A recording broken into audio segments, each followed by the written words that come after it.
but she's so right in what she says, and I'm just glad there is so much consensus in the chamber amongst all the parties.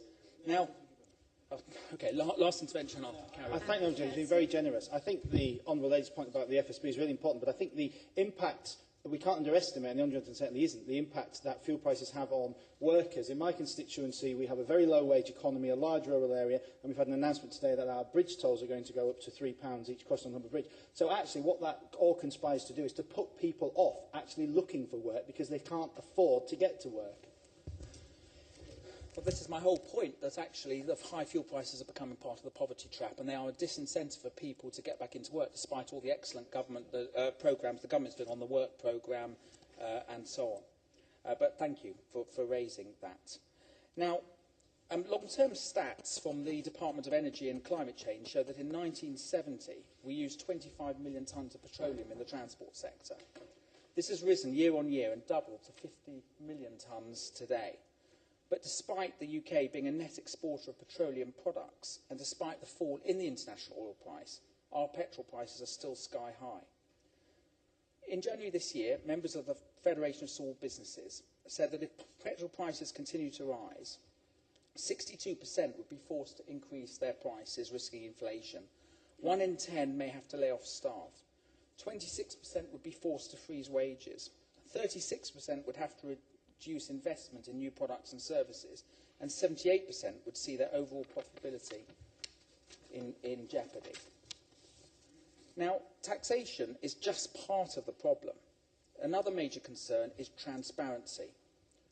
As the RAC and Fair Fuel UK have said, if the 2p drop in the market cost of petrol had been passed on to motorists earlier in the year by the energy companies, it would have wiped out most of the impact of the 2.5p VAT rise. In May, I wrote directly to the chief execs of Shell, BP, Total and Exxon, asking them for price transparency so that we can see why prices are not falling. So far, only Total and BP have replied, but their replies essentially said nothing to see here. Now, in 2009, before the disaster in the Gulf of Mexico, BP boasted profits of £8.7 billion. This year, Shell reported first quarter profits up 40%, making its global profits stand at nearly £2 million every single hour. Thanks. Giving way again, and also for him for securing this debate. And I especially support the points made about rural constituencies. But I wonder, on the point that he's just raised, would the honourable gentleman favour statutory obligations on those companies to act, both in terms of transparency and in terms of passing on their profits to the consumers? Well, I don't want to unveil all my secrets all at once, but if you just wait a little bit longer, I'll give you my, my proposal. Total's profit was 34% year on year. Exxon saw a 69% profit jump to $10.5 billion. And of course, we have to acknowledge that some of these companies make a good return for our pension funds, but there has to be a balance that is struck. Now, I remember very well the fuel protests in the year 2000, when we were seriously concerned about the threat of petrol at 80 pence a litre. Now, petrolprices.com, the excellent price comparison website, the most expensive unleaded petrol in the UK is now 151 pence per litre. Now, I accept that 64% of petrol price is taxation, and as I've said, I welcome the Chancellor to take steps to slash some of the planned taxes. But the big oil companies need to play their part. Why are there different prices at different petrol stations? Why are they raking in such astronomical profits when small businesses are being forced into bankruptcy by fuel costs? Councillor Brown. Very much thank the honourable gentleman for giving way, and he quite rightly mentions the oil companies. Did he witness and experience the same as I did in my constituency about 8 to 10 weeks ago, when some of the major supermarkets embarked upon a price reduction of 5 pence per litre, providing customers bought a certain amount of goods? But at the same time as they were doing that, they were actually pushing the price of fuel up by 4 or 5 pence a litre, which then in turn forced the independents to push theirs up as well. So what we were actually seeing was a contrived situation by some supermarkets as well. The Honourable Gentleman makes an important point, which is why I'm arguing for transparency. And yes, if supermarkets are going to reduce prices, they have to do it properly. And we can't face a situation like the one he describes. Now, we're often bashing bankers, but I would argue in some ways that oil barons are far worse because they enjoy a semi-monopoly in the UK market, and most motorists have no alternatives but to buy their products. Above all, we need transparency. Oil prices are falling, and we need to ensure that the big companies cut their prices at the pump. Now, I know that the Green movement makes a case for expensive petrol, but modern vehicles have lower carbon emissions. Cars just account for 13% of our man-made carbon emissions.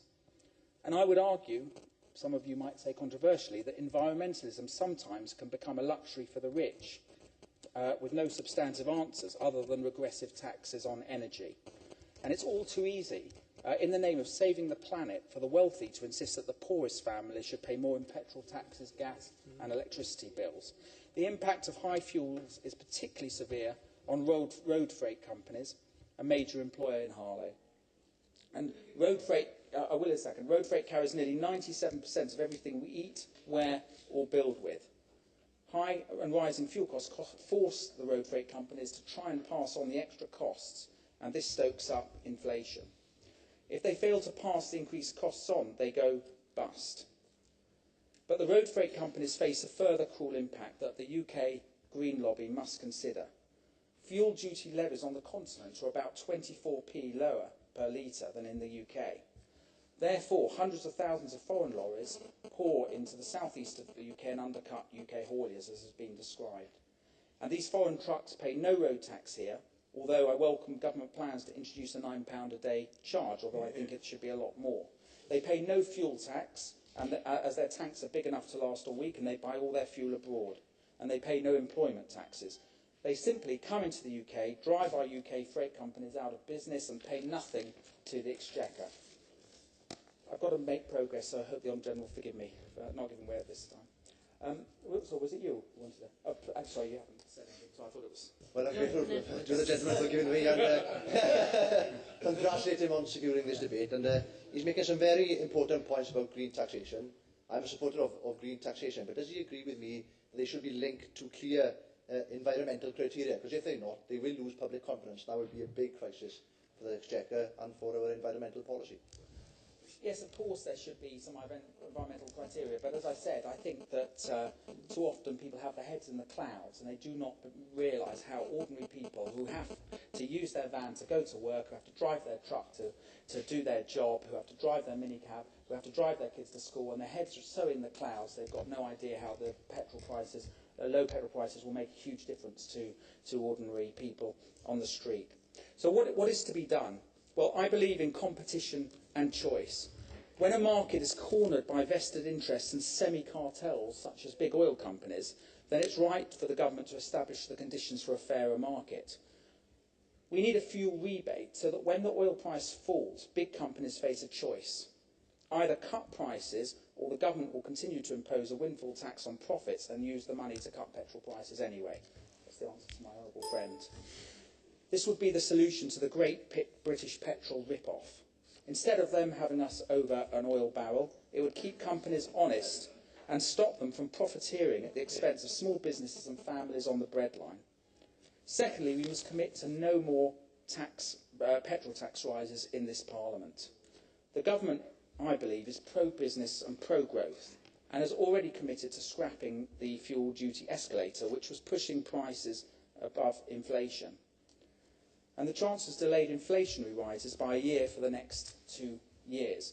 But I would ask the government to go further and look at abolishing even the inflationary rises. Thirdly, we must establish a commission to look at radical ideas and other ways for the government to raise revenue to address the unfairness where UK fuel duty is so out of line with the rest of Europe. We must look at more toll roads in exchange for significant cuts in fuel duty and how a fuel price stabiliser could work.